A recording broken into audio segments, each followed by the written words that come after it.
हूं अमिता पॉल जी के पास। अमिता जी हाय, good afternoon. Amita जी hello क्या आशीष, करते हो आप वहां पे? Good afternoon. अच्छा, कब से स्टॉक मार्केट में अमिता मैम? आशीष, अभी लास्ट मंथ से ही मुझे बहुत ज़्यादा इसका आइडिया कभी नहीं था और मैं एक वर्किंग प्रोफेशनल हूँ और शुरू से मुझे ना जो इन्वेस्टमेंट के और तरीके रहते हैं कि आप एफडी में डाल दो, एलआईसी करा लो, इसी तरीके के चीज़ों में हमेशा से मैंने इन्वेस्ट किया या जो भी छोटी मोटी सेविंग्स होती रही हैं। अभी मेरे घर में मेरे रिलेटिव हैं, मेरे नाना जी हैं, वो काफ़ी टाइम से इस चीज़ में हैं, तो उन्होंने मुझे थोड़ा इंस्पायर किया कि नहीं आप स्टॉक वगैरह भी लो और इसमें इन्वेस्टमेंट करो। तो लास्ट मंथ मैंने जुलाई में दो कंपनीज के शेयर लिए थे। जेएसडब्ल्यू एनर्जी के मैंने तकरीबन 100 शेयर लिए थे और विप्रो के करीब 150। तो अभी मैं देख रही हूँ कि अभी ज्यादा टाइम हुआ भी नहीं है और लास्ट मंथ के बाद इस मंथ तक आते आते जेएसडब्ल्यू एनर्जी का तो थोड़ा सा बढ़ा ही है, लेकिन विप्रो के डाउन जा रहे हैं। तो मुझे थोड़ी टेंशन ये हो रही थी कि क्या होगा इसका फ्यूचर और क्या इसको होल्ड करना चाहिए या नहीं करना चाहिए। वर्किंग प्रोफेशनल, एक बार जरा स्क्रीन्स को फिर से इनलार्ज करना। आपके पीछे वो मुझे लगता है टैरो रीडिंग की बुक्स रखी हुई हैं। आप टैरो रीडर हो क्या? वो टैरो कार्ड रीडर हो क्या आप अमिता मैम? अरे ऑडियो ही नहीं जा रहा है। खैर, जेएसडब्ल्यू एनर्जी और विप्रो, राजेश सर क्या करा जाए? देखिए, दोनों शानदार कंपनी है, नो डाउट ऑन दैट। एक एक करके ली जाए तो पहली तिमाही में अगर विप्रो के नतीजे देखेंगे तो उम्मीद से बेहतर आए थे। डिमांड थोड़ी म्यूटेड थी, जो कि हम सब जानते हैं किस वजह से म्यूटेड थी। एक तो मैक्रो इकोनॉमिक अनसर्टेनिटी चल रही है, दूसरे डिस्क्रिशनरी स्पेंडिंग लो है, तीसरे ट्रम्प साहब के रोज के नए ड्रामे हैं। तो इन सब चीजों के बीच थोड़ी स्लो चल रही थी। लेकिन मैं ये कहूंगा कि अगर आईटी में रहना है तो इस वक्त आपको ये समझ के चलना पड़ेगा कि कुछ दिनों की लंबा इंतजार करना पड़ेगा और विप्रो उपयुक्त स्टॉक नहीं है उसमें रहने के लिए। आपको या तो इन्फोसिस, टीसीएस, परसिस्टेंट ऐसी कंपनियों में रहना पड़ेगा जहां थोड़ी सी बेटर ग्रोथ है, लेकिन एक लंबी अवधि आपको इसमें देनी पड़ेगी। दूसरे जेएसडब्ल्यू एनर्जी पर अगर आते हैं तो पहली तिमाही में अगर आप देखेंगे तो उन्होंने अपनी इंस्टॉल्ड कैपेसिटी 12.8 जीबी कर ली, 1.9 जीबी उन्होंने इस क्वार्टर में ऐड करी और 2030 तक 30 गीगावाट की कैपेसिटी करने की बात कर रहे हैं। बॉटम लाइन में 42% की जंप आई थी। रिन्यूएबल वगैरह में बहुत अच्छी पकड़ है। डेट कम कर रहे हैं। थोड़ी सी दिक्कत इस बात के नतीजों में आई क्योंकि डिप्रेशिएशन और इंटरेस्ट कॉस्ट ज्यादा था, आगे आने वाले दिनों में डेट कम करेंगे बोल रहे हैं। तो हर लिहाज से ये कंपनी बहुत अच्छी बैठ रही है, खास करके रिन्यूएबल एनर्जी सेगमेंट में। तो मैं समझता हूँ यहाँ पे बावजूद इनके कि इनके अच्छा मुनाफा हो रहा है, ये बनी रहे स्टॉक। बनी रही है। मैं पूछ रहा था, अमिता मैम की आवाज नहीं जा रही थी। अमिता मैम, आपने कहा वर्किंग प्रोफेशनल हो, पीछे रखी है मेरे ख्याल से टैरो रीडिंग की बुक्स। आप टैरो रीडर हो क्या? जी जी जी जी, हाँ मैं टैरो रीडिंग भी करती हूँ। राजेश सर, लखनऊ चला जाए? बिल्कुल चला जाए, आप चलिए, साथ में अपने दोनों चलते हैं, क्योंकि इस वक्त टैरो रीडिंग की बहुत ज्यादा जरूरत है मार्केट के हालात को देखते हुए। फंडामेंटल टेक्निकल कुछ काम नहीं कर रहा अच्छा, है। ये टैरो रीडिंग से स्टॉक का पता नहीं चलता कौन सा स्टॉक बढ़िया करेगा? देखिए, टैरो जो होता है ना, टैरो में हम एस्ट्रोलॉजी से थोड़ा डिफरेंट होता है। टैरो में हम एनर्जीज रीड करते हैं और वो साल 6 महीने तक की एनर्जीज होती हैं। टैरो में हम ये कहते हैं कि कुछ भी चीज फिक्स नहीं है।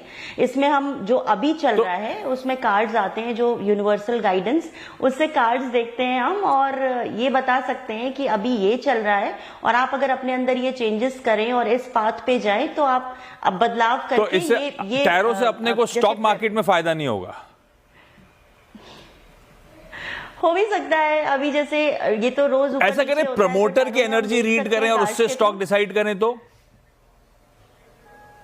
नहीं, हम देख सकते हैं। इसमें हम पास्ट, प्रेजेंट और फ्यूचर की एनर्जीज तो हम देखते ही हैं, या इसमें कार्ड्स हम निकाल लेते हैं उस टाइम की क्या चल रहा है उसके अकॉर्डिंग कार्ड्स अगर निकाले तो कुछ थोड़ी बहुत गाइडेंस बिल्कुल मिल सकती है। ऐसा नहीं। आप अच्छा वाला निकालो और कन्विक्शन आया तो मुझे फोन जरूर करना। मुंबई से सरोज जी के पास जा रहा हूं। Saroj ma'am hi, good afternoon. Saroj ma'am, पहला सवाल कौन सा ma'am? Hello sir, good afternoon. Sir मेरा पहला मैम। सवाल है कोचिन शिपयार्ड पे। मेरे पास 42 क्वांटिटी है at the rate of 2218 rupees. So अभी मुझे इसको होल्ड करना चाहिए या एवरेज करना चाहिए? हाँ राजेश सर, क्या करा जाए?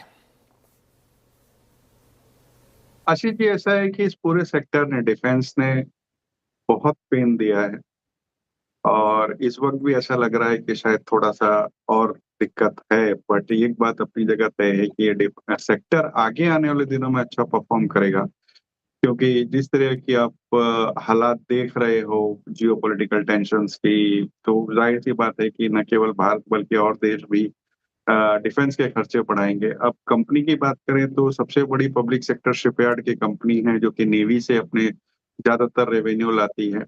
और पिछले दिनों ने एक डीपी का ये यार्ड करके एक कंपनी से करार भी किया था, जिससे अच्छे प्रोस्पेक्ट्स बनते हैं। 22,000 करोड़ की ऑर्डर बुक है और इस लेवल्स पे अगर देखें तो अपने ऊंचे के लेवल 2900 प्लस के लेवल से करीब 1600 तक आ गया है। तो लगभग समझ लीजिए कि 45-48% का करेक्शन देख चुका है। तो मैं समझता हूँ इस वक्त इन्हें बनी रहनी चाहिए और ऐड करने की इस वक्त सलाह नहीं दूंगा, क्योंकि जब नए ट्रैक्शन आएंगे तब देखेंगे। बट इस वक्त ये स्टॉक में बनी रहे। सिंगरौली में सुमन जी इंतजार कर रही हैं, सुमन त्रिपाठी जी। सुमन मैम, गुड आफ्टरनून। सुमन मैम, पहला सवाल। Good afternoon sir. सर मेरे पास 100 क्वांटिटी है त्रिवेणी चौहान की एट द रेट 532। और ये पहले पहले मैंने 185 पे बाय किया था, उसको 750 पे प्रॉफिट बुक कर लिया था। अब दोबारा एंट्री की है तो ये वापस अभी मेरे ख्याल से ये वाला क्वार्टर का इसका रिजल्ट अच्छा नहीं गया, तो उसी पे राजेश सर का व्यू चाह रही हूँ।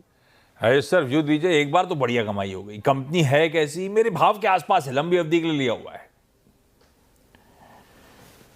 मैडम ने सही कहा कि इस तिमाही के नतीजे अच्छे नहीं आए, कारण डिस्पैचेस में डेफरमेंट हुई क्योंकि ऑर्डर एग्जीक्यूशन नहीं हो पाए जियोपॉलिटिकल टेंशंस की वजह से।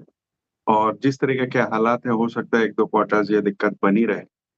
ऑर्डर इनफ्लो भी डिक्लाइन हुआ, नंबर्स भी डिक्लाइन हुए, लेकिन इस वक्त अगर आप देखेंगे तो ऑर्डर बुक इनकी करीब करीब 20.7 बिलियन की है, जो कि अपने आप में एक अच्छी कही जा सकती है। लंबी अवधि में स्टॉक अच्छा आपको रिटर्न दे सकता है, बट इस वक्त हालात उतने अच्छे नहीं है। अगर अपने समय सीमा को आप साल भर तक का रखें तो मेरे हिसाब से ये स्टॉक 600 तक जा सकता है। तो अगर आप बहुत शॉर्ट टर्म के लिए आई हैं तो एक बार निकलने की कोशिश करें, वरना मेरी राय यही रहेगी कि अपनी समय अवधि को थोड़ी बढ़ाएं और बनी रहें।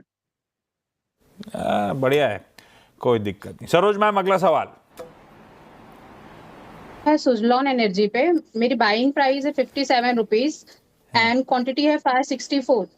सो अभी मुझे इसको होल्ड करना चाहिए या प्रॉफिट बुक करूं? क्या करूं? 6 रुपए का मुनाफा हो रहा है। इन्वायरमेंट थोड़ा सा डाइसी है। सुजलॉन है कैसी कंपनी राजेश सर? बने रहना है, नहीं बने रहना है? देखिए, रिन्यूएबल एनर्जी पर एक बहुत बड़ा प्लेयर है और इस वक्त ऑर्डर बुक इनकी देखेंगे तो 5.5 गीगावाट की है, जो कि आगे आने वाले 2-3 साल की रेवेन्यू विजिबिलिटी देती है। FY25 में नंबर बहुत अच्छे आए थे। डेट इन्होंने लगभग जीरो कर लिया है और डिमांड बढ़ती जा रही है। और सरकार का भी जो टारगेट है 500 गीगावाट की non fossil fuel energy capacity करने की, उसमें एक बड़ा योगदान सुजलॉन का हो सकता है। लेकिन अगर वैल्यूएशन की बात करूं तो मैं समझता हूं कि सारे जो पॉजिटिव्स हैं ऑलरेडी डिस्काउंटेड है प्राइस में, और बहुत ज्यादा बाजार अच्छा हो गया तो ये 70 रुपए तक जाता हुआ दिखता है, बट रिस्क रिवार्ड उतने फेवरेबल है नहीं। तो इस वक्त मैं कहूंगा एक बार मुनाफा वसूल कर लें तो बेहतर हो।